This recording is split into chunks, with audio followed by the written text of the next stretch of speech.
स्वागत है आप सभी का नई वीडियो में। मेरा नाम माधवी है। मैं जयपुर जैसे खूबसूरत शहर में रहती हूँ। मेरी अपने पति के साथ ज़िंदगी बहुत अच्छी गुजर रही थी, लेकिन एक दिन फिर कुछ ऐसा हुआ जिसने मेरी पूरी ज़िंदगी को बदल कर रख दिया था। क्योंकि इस गलती को अंजाम किसी और ने नहीं बल्कि मैंने ही दिया था। इसलिए मैं अपनी गलती का कसूरवार सिर्फ अपने आप को ही ठहराती हूँ। अपनी अच्छी ज़िंदगी को मैंने ही तबाह किया था। मुझे आज भी अफसोस होता है कि मैंने कितनी बड़ी गलती कर दी थी। मेरी उस गलती के बारे में अगर आपको भी पता चलेगा तो आपके भी रोंगटे खड़े हो जाएंगे, क्योंकि अपना फ़ायदा देखने के लिए मैंने अपने पति के भरोसे को चकनाचूर कर दिया था। पर मुझे क्या पता था कि मैं जिस पर भरोसा करती हूँ वो इंसान नहीं है बल्कि एक हैवान है जिसने मेरा भरोसा तोड़ दिया था। और मुझे ऐसा लग रहा था जैसे मैंने अपनी ही कुल्हाड़ी को अपने पैर पर ही मार लिया हो। क्योंकि एक दिन मैं कड़कती हुई धूप में बाजार की भीड़ के बीच में मौजूद थी। मैं भीड़ में से निकलती हुई सब्जी के ठेले की तरफ बढ़ रही थी। मैंने अपना चेहरा साड़ी के पल्लू से साफ़ किया था, क्योंकि गर्मी ज़्यादा होने की वजह से मेरे चेहरे पर पसीना आ रहा था। मैं जवान और खूबसूरत थी। मेरी शादी कम उम्र में ही हो गई थी, लेकिन अपनी मजबूरी की वजह से मुझे घर से बाहर निकलना पड़ता था। लोगों के बीच अकेले चलते हुए मुझे हर टाइम डर सताता था कि कोई मेरी खूबसूरती की तरफ ध्यान ना देने लग जाए और मेरा अकेले बाज़ार में आना जाना किसी की नज़र में ना आ जाए। इसलिए मैं अपने साथ अपनी पड़ोसन के 12 साल के बेटे को लेकर निकलती थी। कोई बड़ा तो मेरी सेफ्टी के लिए नहीं था, पर मैं करती भी क्या। मुझे अपने साथ के लिए एक बच्चे के सहारे की ज़रूरत ही काफ़ी थी। कहते हैं ना कि डूबते को तिनके के सहारे की ज़रूरत होती है। यही सारी उम्मीद मैं इस बच्चे के साथ किए जाती थी। लेकिन आज वो मेरे साथ बाज़ार नहीं आया था, क्योंकि इसके एग्ज़ाम चल रहे थे और वो ट्यूशन गया हुआ था। अगर मैं किसी की नज़र में आ जाती तो मेरे लिए बड़ी मुश्किल हो जाती। मुझे इस बात का अच्छे से आइडिया था। ना जाने मुझे पुलिस पर भरोसा क्यों नहीं था, और ना ही मैं अब उन लोगों के हमदर्द बिहेवियर से धोखा खाती थी। क्योंकि कुछ सालों पहले मेरी शादी से पहले मेरी फैमिली बहुत बड़ा धोखा खा चुकी थी। तभी से मुझे बाज़ार में नज़र आता हर चेहरा बनावटी लगता था और हर मुस्कुराहट झूठी लगती थी। मुझे सब्जी लेने के बाद अपने बीमार पति के लिए दवाई भी लेनी थी। उसके लिए मुझे मेडिकल स्टोर पर भी जाना था। मैं भीड़ के बीच से निकल रही थी जब मेरी नज़र फुटपाथ पर बैठे हुए एक 18 साल के लड़के पर पड़ी। वो लड़का शक्ल और सूरत से काफ़ी अच्छा था, लेकिन उसने कपड़े बस मामूली से ही पहने हुए थे और फुटपाथ पर वो बेबसी से सिर झुकाए हुए बैठा था।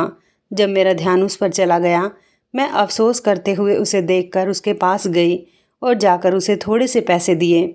मुझे लगा कि वो भीख मांग रहा है, मगर उसने तो मुझे मेरे पैसे वापस कर दिए और नज़र झुकाकर कहने लगा कि माफ़ करना, मुझे ये पैसे नहीं चाहिए। मैं मज़दूरी करना चाहता हूँ। अगर आपके पास कोई काम है तो मुझे बता दो। मैं काम करके पैसे कमाना चाहता हूँ। मैं कोई भिखारी नहीं हूँ। उसके बोलचाल से मुझे ये अंदाज़ा हो गया था कि वो किसी गरीब फैमिली से हैं, लेकिन मुझे उसकी खुददारी बहुत अच्छी लगी थी। मैंने उसे एडवाइस दी कि तुम जवान हो, तुम जाकर मेहनत मजदूरी करके पैसा कमाओ, लेकिन तुम यहाँ फुटपाथ पर बैठोगे तो यहाँ बैठे रहने से तो सिर्फ तुम्हें भीख ही मिल सकती है। लोग मेरी तरह तुम्हें भिखारी ही समझेंगे। इससे बेहतर होगा कि तुम कहीं जाकर नौकरी तलाश करो। मेरी एडवाइस पर वो सैड हो गया था। कहने लगा कि मैं लाचार हूँ, इसलिए यहाँ पर बैठा हुआ हूँ। मैं मेहनत मजदूरी नहीं कर सकता। वो मेरे सामने खड़ा हो गया और कुछ ही कदम चलकर लड़खड़ा गया। उसकी एक टांग में पोलियो था। मैं ये देखकर शॉक्ड रह गई थी और मुझे उसकी हालत पर बहुत अफसोस भी हुआ था। मैंने फ़ौरन ही पैसे अपने पास रख लिए और उससे कहा कि क्या तुम मेरे लिए काम करोगे? मैं तुम्हें रहने के लिए जगह भी दूंगी और तुम्हें पैसे भी दिया करूंगी।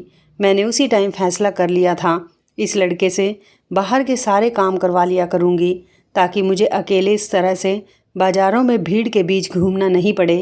मैं उस टाइम ये भी भूल गई थी कि वो जवान लड़का है, जबकि मेरे पति और मेरे घर वालों ने हमेशा मुझे यही समझाया था कि किसी भी अनजान मर्द पर कभी भरोसा मत करना। मगर मैं दूसरों से बहुत जल्दी हमदर्दी कर लिया करती थी। उसकी हालत पर मुझे अफसोस हुआ था, इसलिए मैं चाहती थी कि मैं इस लड़के की मदद करूं। वो मेरी बात पर बहुत खुश हो गया था। मैंने जल्दी से मेडिकल स्टोर से दवाई ली और उस लड़के को लेकर मैं अपने घर आ गई थी। मेरे पति ने जब उस लड़के को देखा तो वो भी हैरान रह गए थे कि मैं आखिर किसको घर में लेकर आ रही हूँ। मैंने अपने पति को इस लड़के के बारे में सब कुछ बता दिया था कि ये बेचारा गरीब है, लाचार है और इसे पैसों की सख्त ज़रूरत है। इसका इस दुनिया में भी कोई नहीं है, इसलिए मैंने इसे काम पर रख लिया है। मेरे पति उस लड़के के सामने तो खामोश हो गए, मगर अकेले में मुझे गुस्सा दिखाने लगे और डांटने लगे, कहने लगे कि तुम एक जवान लड़के को घर ले आई हो, यह कोई बच्चा तो नहीं है। तुम्हें अभी लोगों के बारे में अंदाज़ा नहीं है, इस दुनिया में कैसे कैसे लोग रहते हैं। हर दिन न जाने कितनी वारदातों को अंजाम दिया जाता है, इसलिए किसी पर हमदर्दी नहीं करनी चाहिए। मैंने अपने पति से रिक्वेस्ट की और कहा कि मुझे बाहर के काम के लिए इस लड़के की मदद चाहिए थी। जैसा आप इस लड़के के बारे में सोच रहे हो, ये वैसा नहीं है, ये लाचार है, इसलिए हम इसकी परेशानी को इग्नोर नहीं कर सकते और फिर हम इसे पैसे देकर ही तो इससे काम लेंगे। मेरी जिद पर मेरे पति खामोश हो गए थे, क्योंकि मेरे पति ने हमेशा मेरी जिद पूरी की थी। हमारे घर की मजबूरी भी तो ऐसी थी कि मेरे पति जवान थे, मगर वो हार्ट के पेशेंट थे और उनकी हालत ऐसी थी कि किसी भी टाइम उनके दिल में दर्द हो जाता था। अपनी हालत की वजह से मेरे पति ऑनलाइन घर पर ही काम करते थे। वो हर टाइम घर में रहते थे और दवाइयों का लगातार सेवन करते थे। मुझे मजबूरन घर का राशन, सब्जी, हर चीज़ लेने के लिए ही घर से बाहर निकलना पड़ता था, क्योंकि इस घर में हम दोनों ही रहते थे। मैं अब घर से बाहर निकलने से घबराने लगी थी, क्योंकि मैं बहुत खूबसूरत थी और कोई भी मुझे देखकर चौंक जाता था कि मैं शादीशुदा हूँ। इसलिए गली के कुछ लड़के घूर घूर कर देखते थे।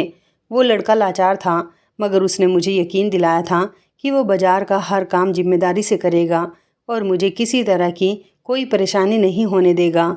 उसने अपना नाम सुनील बताया था। मैं बेफिक्र हो गई थी, क्योंकि मुझे वो लड़का बहुत शरीफ लग रहा था। मैंने अपने पति की किसी भी बात पर ध्यान नहीं दिया था। कई दिन तक तो उन्होंने मुझसे बात भी नहीं की थी। मेरे पति ने मुझे मेरे हाल पर छोड़ दिया था और वो खुद को कमरे में बंद रखने लगे थे। मैं घर में सारा दिन काम करती रहती थी और वो लड़का बैठकर मुझे देखता रहता था, या फिर मुझे बाहर का कोई काम होता तो वो फ़ौरन उसे कर दिया करता था। कभी कभी मुझे उसका अपनी तरफ इतने गौर से देखना कुछ अजीब भी लगता था। मैंने घर में साड़ी छोड़कर सलवार सूट पहनना शुरू कर दिया था। मैं सावधानी बरतती थी और दुपट्टे को फैलाकर ओढ़ती थी, ताकि उस लड़के का ध्यान मेरी तरफ ना जाए। मुझे पता था कि मैं बहुत खूबसूरत हूँ और मेरी उम्र भी कम है, इसलिए उसकी नज़र भी शायद मेरी खूबसूरती से नहीं हटती होगी। अपने पति के बार बार समझाने पर ही मुझे एहसास हो चुका था कि मैंने उस लड़के को घर के अंदर लाकर ठीक नहीं किया था। उस टाइम मुझे सिर्फ अपनी आसानी दिख रही थी। उसको मैंने अपने ही घर में बना हुआ छोटा सा स्टोर रूम दे दिया था। वो वहीं पर ही रहने लगा था। इस लड़के ने मेरा बहुत हाथ बटाया था। वो हर काम करने के लिए तैयार रहता था, बल्कि बाजार से भी सारा सामान लेकर आता था। इसके अलावा घर के छोटे मोटे काम भी कर देता था। सारा दिन वो घर के आंगन में पड़ी हुई खटिया पर बैठा रहता था और रात होती तो स्टोर रूम में सोने के लिए चला जाता था। हमारे घर का आंगन बहुत बड़ा था और एक तरफ पौधे लगे हुए थे। मेरे पति की जब से तबीयत खराब रहती थी, मैं बिजी रहने लगी थी और थकान की वजह से हम दोनों ने पौधों का ख्याल रखना भी छोड़ दिया था। अब वो लड़का सारा दिन उन पौधों के साथ लगा रहता था। मुझे वो लड़का देखने में बहुत सीधा साधा लगता था। मैं उसके लाचार और इस बिगड़ी हुई ज़िंदगी पर बहुत अफसोस करती थी। मुझे आइडिया ही नहीं हुआ था कि वो जैसा नज़र आता है वैसा बिल्कुल भी नहीं है। मेरे होश तो उस दिन उड़े जब मैं रात के टाइम पर कमरे में पानी ना होने की वजह से कमरे से बाहर निकली थी। मुझे किचन के पास से खटपट की आवाज़ सुनाई दे रही थी, तो मैं घबरा गई थी। मैंने जल्दी से आगे बढ़कर लाइट ऑन की तो मेरी आंखें फटी की फटी रह गई थी, क्योंकि सामने तो सुनील खड़ा हुआ था। हमारे किचन के 2 दरवाजे थे। एक पोर्शन अंदर की तरफ खुलता था, जबकि दूसरा आंगन की तरफ खुलता था।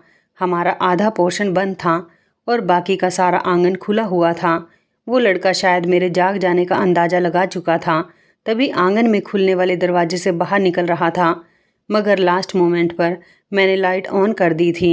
वो लड़का मुझे देखकर घबरा गया था और घबराते हुए कहने लगा कि मुझे भूख लग रही थी, इसलिए मैं किचन में खाना खाने के लिए चला आया था। किचन में तो सारा का सारा सामान वैसा का वैसा ही पड़ा हुआ था, क्योंकि मैंने सोने से पहले सब समेट कर रख दिया था।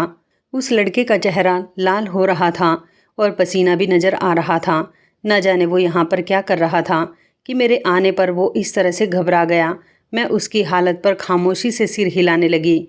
मैं उस टाइम खुद भी बहुत डर गई थी, इसलिए उससे ज़्यादा सवाल नहीं कर सकी। वो सर झुकाकर वहाँ से चला गया था और मैं परेशानी में पानी ही पीना भूल गई थी। मैं कमरे में जाकर भी सो नहीं पाई थी। वो लड़का सुनील किचन के दरवाजे से घर में दाखिल हुआ था, क्योंकि हमारे अंदर के पोर्शन में स्टोर रूम नहीं था, बल्कि बाहर आंगन में कोनों की तरफ को छोटा सा स्टोर रूम बना हुआ था। वो रात को ही तो पेट भर कर खाना खाता था। मुझे कभी आइडिया ही नहीं हुआ कि वो रात के टाइम घर के अंदर भी दाखिल होता था। यही सब कुछ सोचते सोचते मुझे कब नींद आ गई मुझे पता ही नहीं चला था। फिर अगली सुबह इससे पहले कि मैं सुनील से कोई सवाल करती, वो नाश्ता लेने के लिए आया और शर्मिंदा होकर कहने लगा, मैं रात के टाइम बहुत भूख लगने की वजह से घर में आया था। मैं अपनी इस हरकत पर बहुत ज़्यादा शर्मिंदा हूँ। इस लड़के का झुका हुआ सर और शर्मिंदगी देखकर मैंने अपने आप को बहला लिया था। मुझे लगा कि वो सच में भूख की वजह से ही आया होगा। उस लड़के के माफ़ी मांगने पर बात वहीं ख़त्म हो गई थी और मैंने अपने पति के सामने इस बात का बिल्कुल भी कोई जिक्र नहीं किया था। और ये मेरी बहुत बड़ी गलती थी कि मैं घर के हर मामले से अपने पति को अनजान रख रही थी। मेरे पति तो बेफिक्र थे कि ये लड़का अच्छा है। अगली रात मेरी आंख फिर से खुल गई थी तो मैं उठकर बैठ गई।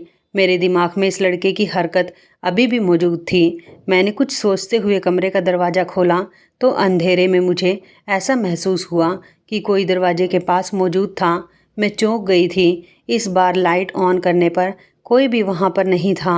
मैंने किसी के वहाँ पर ना होने को अपना वहम समझ लिया था और मैं घर में घूम घूम कर चारों तरफ देख रही थी कि कहीं कोई है तो नहीं, लेकिन मुझे कोई भी नहीं दिखा। तो फिर मैं कमरे में वापस आ गई थी। इसके बाद मैं कई रातें इसी तरह से जाग जाग कर चेक करती रही और हर बार मुझे ऐसा वहम सताता कि घर में रात के टाइम पर कोई और भी मौजूद होता था और जाग रहा होता था। मगर एक दिन खाना बनाते हुए अपने पति की एक बात पर मैं चौंक गई थी, जब मेरे पति ने कुछ सोचते हुए शब्दों में मुझसे कहा था कि आजकल सुनील को देखकर लगता है कि ये कई रातों से नहीं सोया। इसकी आंखों में नींद भरी हुई होती है और दिन भर जहाँ भी बैठता है नींद में चला जाता है। मैंने अपने पति से कहा कि उसे कोई काम नहीं होता, इसलिए वो सुस्त रहता है। फिर इंसान को वैसे भी नींद आती रहती है। मेरे पति ने मेरी बात को सुन लिया और फिर वो उठकर कमरे में चले गए थे। मगर मैं कुछ सोच में गुम हो गई थी कि वो लड़का शुरू के कुछ दिन तो बिल्कुल ठीक रहा था, मगर अब वो अजीबोगरीब हरकतें करने लगा था। जब वो बाजार जाता तो बड़ी ही जल्दी सारा सामान खरीद कर घर वापस आ जाता था और ऐसा लगता था कि जैसे वो भाग कर आया हो। हालांकि वो तो लाचार था और एक लाचार इंसान के लिए भागना मुमकिन नहीं होता। वो लड़का अब हर वक्त जल्दबाजी में रहने लगा था। मैं उसके चेंजेस को महसूस कर रही थी, मगर कुछ भी समझ नहीं पा रही थी। एक दिन सुनील सब्जी लेकर आया तो बुरी तरह से हाँफ रहा था। मैं उसकी हालत देखकर बहुत घबरा गई थी। उसका रंग बिल्कुल पीला हो रहा था। मैंने परेशानी से सवाल किया तो वो कहने लगा कि सामान बहुत भारी था, इसलिए मैं थक गया हूँ। वो जवान और हेल्दी था। मुझे उसकी इस बात पर शक था, वो सच नहीं बोल रहा था। मैंने सीरियस होकर उसे कहा कि अगर ये काम तुम्हारे लिए मुश्किल हो चुका है तो तुम वापस जा सकते हो, मैं अपना काम खुद संभाल लूँगी। मेरी बात पर वो जल्दी से सीधा हुआ और कहने लगा कि नहीं नहीं, अब मैं काम कभी नहीं छोड़ सकता। मैं उसके इन शब्दों पर चौंक गई थी और उसे देखा तो वो हंसकर कहने लगा कि आप बहुत कमज़ोर हो, ये काम आपके बस की बात नहीं है, ये काम आप नहीं कर सकती। ऐसे काम मुझ जैसा नौजवान लड़का ही कर सकता है। वो मुझसे कई बार ये बात कह चुका था कि मैं कमज़ोर हूँ और कुछ नहीं कर सकती, मगर मैंने पहली बार उसके शब्दों को महसूस किया था। मुझे ऐसा लगा था कि जैसे वो एहसास दिलाता था कि मैं उसका मुकाबला नहीं कर सकती। मुझे ये बात बहुत अजीब लग रही थी। अचानक मुझे लगने लगा कि रात को जो डर मुझे सताता है वो भी सच्चाई ही थी और वो शायद सुनील ही था जो रात के टाइम पर अंदर आ जाता था। मगर बिना सबूत के मैं उस लड़के पर इल्ज़ाम नहीं लगा सकती थी। इसी कन्फ्यूज़न में एक रात मैं सोई नहीं थी और मुझे नींद नहीं आ रही थी। मैं कमरे से बाहर निकली तो सामने ही सुनील मुझे नज़र आ गया था। उस रात चाँद की रोशनी तेज़ थी, इसलिए खुली हुई खिड़की से रोशनी अंदर तक आ रही थी। चाँद की रोशनी में मैंने सुनील को जो हरकत करते हुए देखा था, उसको देखकर तो मैं शॉक्ड रह गई थी। मैं फटी फटी आंखों से उसकी तरफ देख रही थी। उसी टाइम सुनील ने मुझे वहाँ पर देख लिया था। शायद वो मेरी मौजूदगी को महसूस कर चुका था और चौंक कर कमरे के दरवाजे की तरफ देखने लगा। मैं अंधेरे में दीवार के करीब खड़ी हुई थी। उस लड़के का ध्यान अपनी तरफ होने पर मैं घबरा गई थी और जब उसने मेरी तरफ मुड़कर देखा तो मैं जल्दी से कमरे में आ गई थी और दरवाज़ा बंद कर लिया था। मेरा दिल बुरी तरह से धड़क रहा था। मैं बड़ी मुश्किल से चलकर अपने बिस्तर तक पहुंची थी। मैं अपना सर पकड़कर अपने पति को देख रही थी। मैं बहुत ज़्यादा परेशान थी। मैं अपने पति की कमज़ोरी इस लड़के के सामने ला चुकी थी और मैं खुद उसे इस घर में लेकर आई थी। अब उसकी जो हरकत मैं देख चुकी थी, मेरे लिए तो सुकून से सोना मुश्किल हो गया था। अब मुझे अपने पति की बात समझ आ गई थी और मुझे अपनी गलती पर अफसोस हो रहा था। वो लड़का भी बहुत बार मुझे एहसास दिला चुका था कि वो अब हमारे घर से नहीं जाएगा, जबकि मुझे अब उससे डर लगने लगा था और मुझे ये भी डर था कि कहीं कोई नुकसान तो नहीं हो गया। अगर ऐसा कुछ हुआ तो मेरे पति मुझ पर ही इल्ज़ाम लगाएंगे। मैं इस लड़के से डर गई थी, मगर अपने पति को बताने की मुझ में हिम्मत नहीं थी। मैं गलती पर गलती कर रही थी। मैंने अपने पति को कुछ भी नहीं बताया था। मुझे लग रहा था कि मुझे अपने पति को पूरी बात बता देनी चाहिए थी। मुझे खबर नहीं थी कि इस बात का मुझे इतना पछतावा होने वाला है। मैं कई दिनों से डरी हुई थी और खोई खोई सी होकर काम करती रहती थी। मेरा बिहेवियर उस लड़के के साथ बदलने लगा था। मैं चाहती थी कि वो खामोशी से हमारे घर से चला जाए, मगर वो तो शर्मिंदा होने के बजाय मेरे आगे पीछे घूमने लगता था। मैं किचन में काम कर रही होती तो वो वहाँ पर भी चला आता था और बहाने बहाने से मेरे करीब रहता था। मैं उसे जाने के लिए कहती तो वो कभी बर्तन धोने लग जाता तो कभी किचन की सफाई कर देता था। वो धीरे धीरे घर के हर मैटर में घुसने लगा था और मेरे गुस्सा करने पर भी उसे कोई परवाह नहीं होती थी। मेरे पति ने जब उसके हर काम में दखल अंदाजी महसूस की तो वो मुझसे नाराज़ होने लगे थे और एक दिन मुझे डांटते हुए कहने लगे कि तुम इस लड़के के साथ कुछ ज़्यादा ही फ्री होने लगी हो। इससे हमारा ऐसा कोई रिश्ता नहीं है कि वो हमारे घर के अंदर घुसा रहे। मैं घबरा गई थी और मैंने अपने पति से कहा कि इस लड़के से कह दो कि वो बाहर आंगन तक ही मौजूद रहा करे। पर मैं चाहती थी कि मेरे पति के कहने पर वो लड़का डर जाएगा, क्योंकि मेरी बात का तो उस पर कोई असर ही नहीं हो रहा था। मेरी सोच के मुताबिक मेरे पति ने जब उसे समझाया तो वो बाहर आंगन तक ही रहने लगा था। मैं बेफिक्र हो गई थी। मुझे लगा कि वो लड़का समझ गया है और अब कोई परेशानी नहीं होगी। मगर रात होते ही वो लड़का अंदर आ जाता था, क्योंकि रात के वक्त मेरे पति तो गहरी नींद में सो रहे होते थे। मैंने 2 रातों तक उसे घर के अंदर वाले पोर्शन में आते हुए देखा। तो मैंने एक दिन बहाने से उस लड़के को सुनाते हुए कहा कि रात को मेरे पति को वहम होने लगा है कि जैसे हमारे कमरे के पास कोई आता है, शायद कोई चोर होगा। अगर किसी रात मेरे पति ने उसे पकड़ लिया तो उस चोर की खैर नहीं होगी। मुझे लगा मैं इस लड़के को इस बात से डरा सकूंगी, मगर उसके शब्दों ने मेरे रोंगटे खड़े कर दिए थे। वो मुझसे कहने लगा कि आपके पति तो रात को दवाई लेकर सो जाते हैं और उनकी दवाई की वजह से वो जागते भी नहीं हैं। इस लड़के की बात ने तो मुझे डरा दिया था। मेरे पति अपनी बीमारी की वजह से रात के टाइम दवाई लेकर सोते थे ताकि उन्हें सुकून की नींद आ सके, मगर हमने ये बात किसी को आज तक नहीं बताई थी और इस लड़के को मैंने इस बात की खबर तक नहीं होने दी थी। पता नहीं इस बारे में इसे कैसे पता चल गया था। मैं तो खुद कंफ्यूज हो रही थी कि अगर ये बात इसको पता चल गई तो मेरे लिए तो और ज़्यादा मुसीबत आ जाएगी। मैं परेशान हो गई थी। मेरी समझ नहीं आ रहा था कि मैं क्या करूं। मैं ये सोच सोचकर पागल हो रही थी कि आखिर उसे कैसे पता चल गया कि मेरे पति रात को नींद की दवाई लेकर सोते हैं। डर की वजह से मेरी हालत ख़राब होने लगी थी।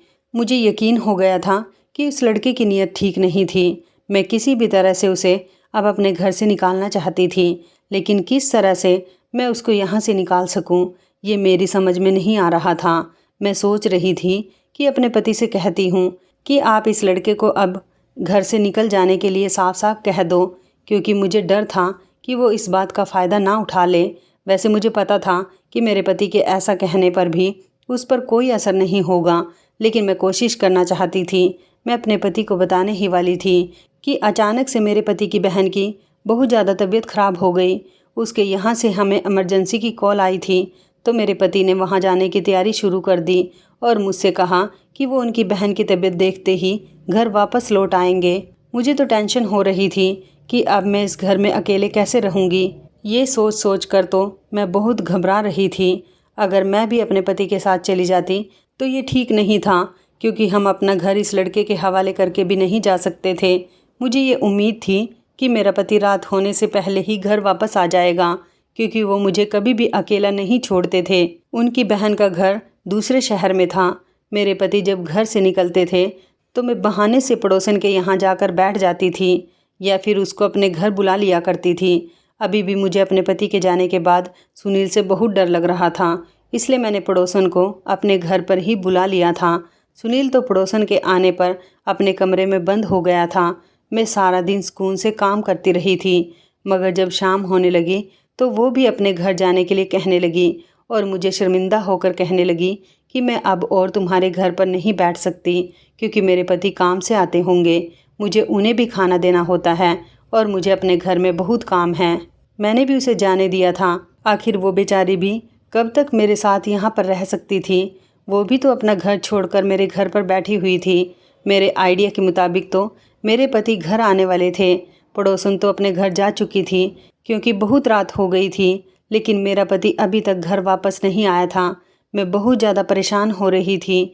मुझे डर लग रहा था और मैं बार बार अपने पति को कॉल लगा रही थी, लेकिन वो मेरी कॉल रिसीव नहीं कर रहे थे। तो मुझे और ज़्यादा टेंशन हो गई कि पता नहीं वो अभी तक घर क्यों नहीं आए। कुछ देर के बाद तो सुनील भी मुझसे सवाल करने लगा था कि आपके पति घर कब आएंगे। मैंने उसे डांट कर उसके कमरे में जाने के लिए कहा, मगर वो तो बेशर्मों की तरह वहीं पर खड़ा रहा। तभी अचानक मेरे पति की भी कॉल आ गई। मैंने जैसे ही कॉल रिसीव की तो मेरे पति मुझे परेशानी से बताने लगे कि मेरी बहन की कंडीशन बहुत ज़्यादा सीरियस है, उसकी तबीयत भी ठीक नहीं है। यहाँ सारे लोग मुझे रोक रहे हैं और इस टाइम उन्हें मेरी ज़रूरत है। मैं उसे इस हालत में छोड़कर नहीं आ सकता, इसलिए मुझे घर आने में सुबह हो जाएगी। मेरे पति ने रात भर वहीं रुकने की बात कही थी। मैं तो उनकी बात सुनकर बहुत घबरा गई थी। दिन तो जैसे तैसे गुजर गया था, मगर रात तो मेरे लिए बड़ी मुश्किल से गुजरने वाली थी। अब उनकी भी मजबूरी थी, इसलिए वो घर नहीं आ सकते थे, क्योंकि मेरी ननद उनकी इकलौती बहन थी। इसलिए ऐसे कठिन वक्त में भाई का साथ होना बहुत ज़रूरी था। मेरे पति रात भर के लिए वहीं पर ही रुक गए थे। हालांकि मुझे अपने पति की हरकत पर गुस्सा भी आ रहा था। गुस्सा मुझे सिर्फ सुनील के इस घर में होने की वजह से ही आ रहा था, वरना मेरे पति अपनी बहन को कितना ही टाइम दे, मुझे इससे कोई मतलब नहीं था, क्योंकि मैं बहन भाइयों में दरार पैदा करना नहीं चाहती थी। मैंने हमेशा ही रिश्तों की बहुत कदर की थी। गुस्सा तो मुझे आ रहा था, मगर मैंने कॉल पर अपने पति से कुछ नहीं कहा था, क्योंकि ऐसे टाइम पर मेरा कुछ कहना कोई मतलब नहीं रखता था। कसूर तो मेरा ही था। मैंने अपने पति के सामने हमेशा ही इस लड़के की अच्छाई दिखाई थी और जो मैं महसूस करती रही थी उस बात को भी मैंने उनसे छुपाए रखा था। अगर मैं उनको हर बात से आगाह कर देती तो शायद आज ये नौबत ना आती। अब वो भी सुनील पर भरोसा करके वहाँ पर रुक गए थे। अगर उन्हें उसकी हरकतों के बारे में पता होता तो वो कभी भी ऐसा नहीं करते, जबकि वो तो इसे धक्के मारकर घर से निकाल देते। उन्होंने मुझसे कहा था कि रात को अंदर वाला पोर्शन लॉक कर लेना, फिर वो लड़का बाहर स्टोर रूम में ही पड़ा रहेगा। शायद सुनील ने कॉल पर बातें सुन ली थी। मैंने उससे कह दिया था कि आज मैं रात का खाना नहीं बना सकती, इसलिए तुम जाकर सो जाओ। मैं उठकर अपने कमरे में जाने लगी थी। अब मैं ये बात छुपा नहीं सकती थी कि मेरे पति आज रात भर नहीं आएंगे, क्योंकि वो लड़का सब कुछ जान चुका था और खाली घर उसके सामने था। हम दोनों के अलावा घर में कोई भी नहीं था। मेरे बारे में भी उसे अच्छी तरह से पता था कि मैं एक डरपोक और कमज़ोर लड़की हूँ, जबकि मेरी आंखों में उस रात का नज़ारा ठहरा हुआ था जब चांद की रोशनी में आधी रात को मैंने सुनील को देखा था। डर की वजह से मेरी तो हालत ख़राब हो रही थी। जल्दबाजी करने की वजह से मैं ये भूल गई थी कि मुझे तो सुनील को स्टोर रूम में भेजकर बाकी पोर्शन को लॉक करना था। मैं कमरे में पहुंची तो बिस्तर पर लेट गई थी।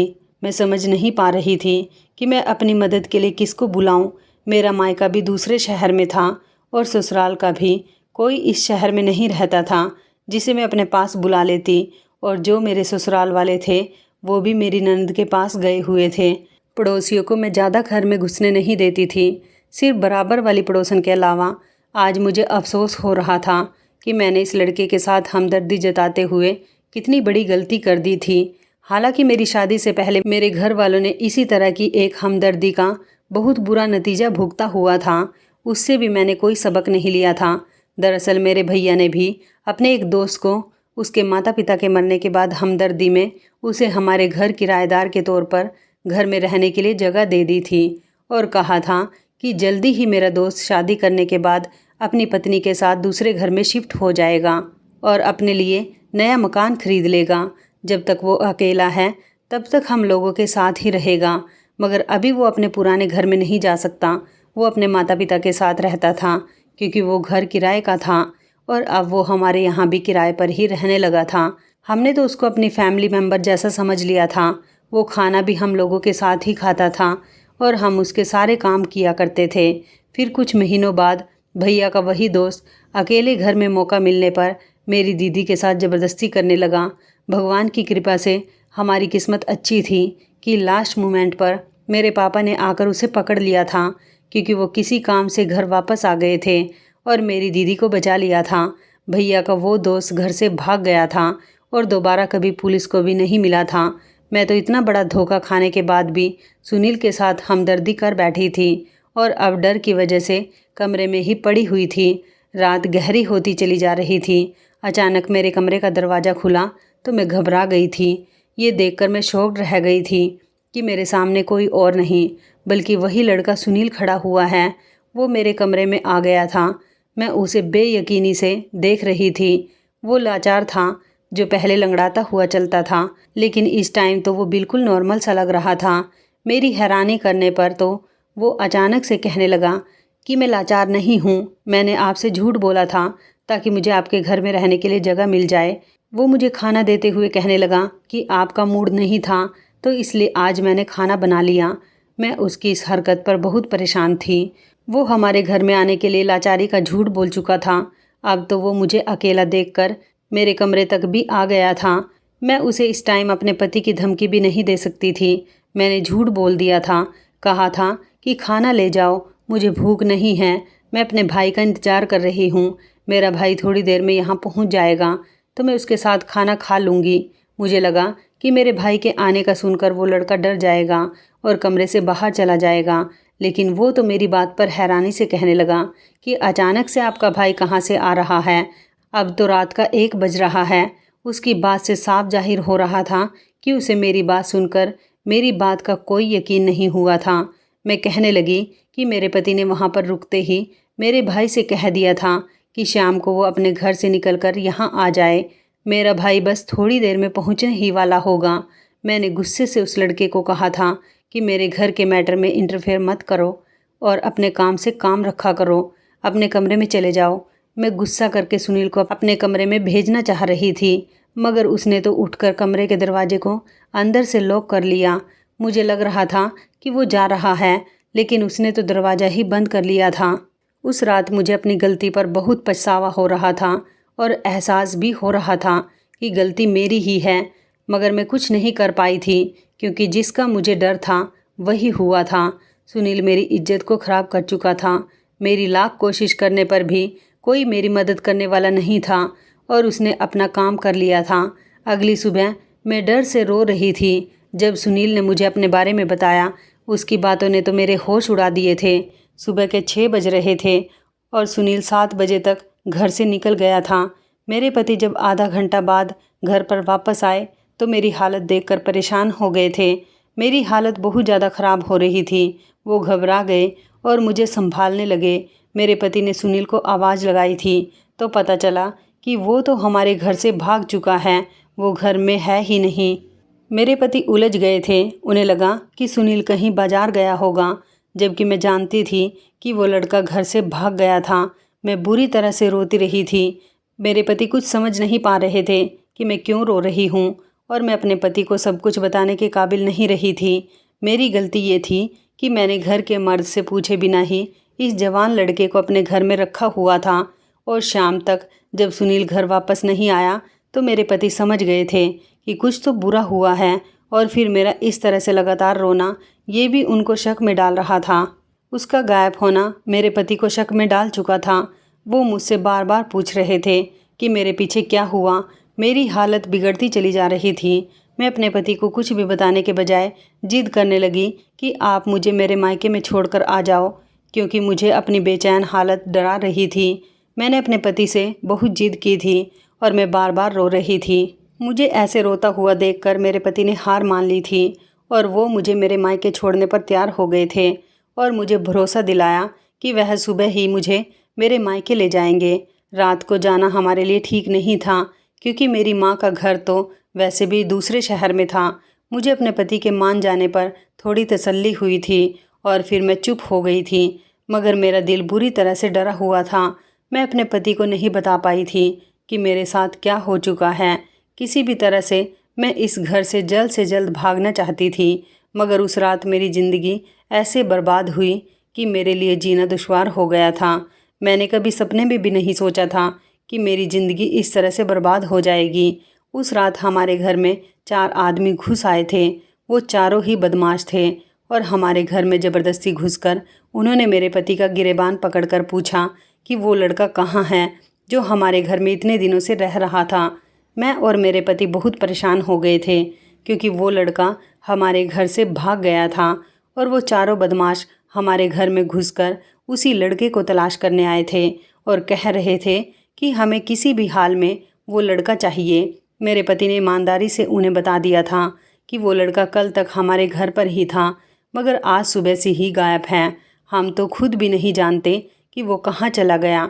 मुझे बहुत डर लग रहा था और मैं रो रही थी। मेरी आंखों से आंसू निकल रहे थे कि एक परेशानी ख़त्म नहीं हुई थी और एक और परेशानी हमारे सर पर आ गई थी। मेरे पति ने सच बता दिया, मगर उन बदमाश आदमियों को मेरे पति की बात पर यकीन नहीं आ रहा था।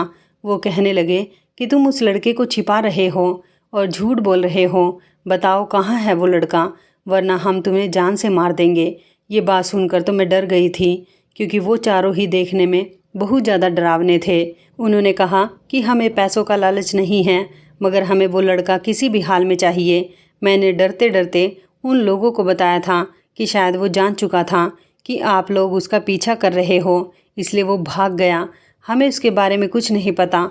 वो बदमाश हमारे लगातार इनकार करने पर गुस्सा हो गए थे।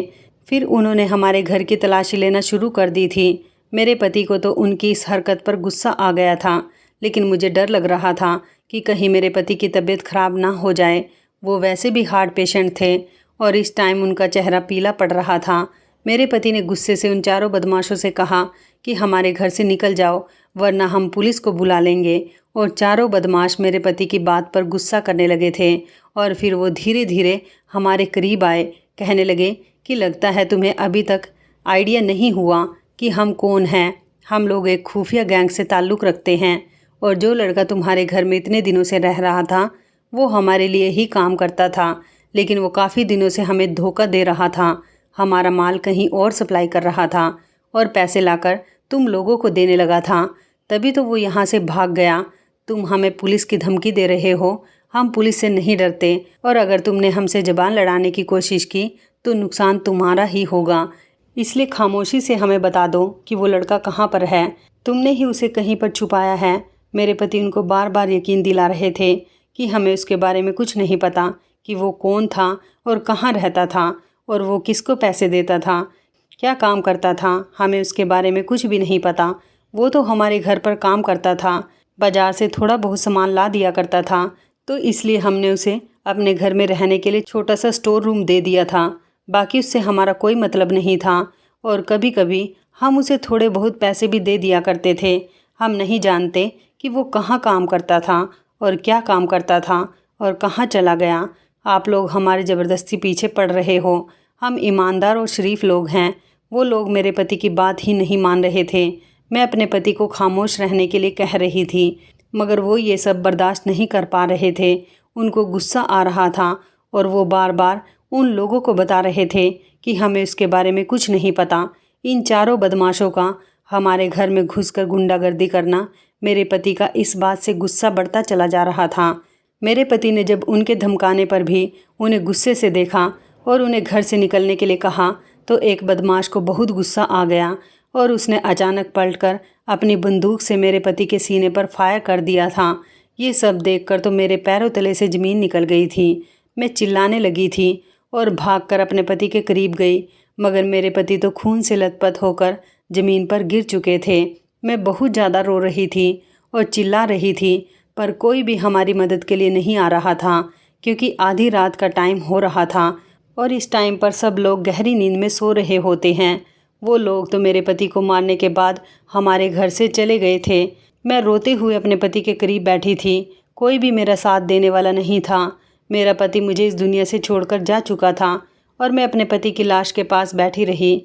मेरी अंधी हमदर्दी ने मुझे ऐसा नुकसान दिया था जिसकी भरपाई करना मेरे लिए बहुत मुश्किल था, बल्कि इसकी भरपाई मुमकिन ही नहीं थी। सुनील नाम के लड़के की अजीबोगरीब हरकतों के बारे में मुझे पता चल गया था, लेकिन फिर भी मैंने कोई एक्शन नहीं लिया था।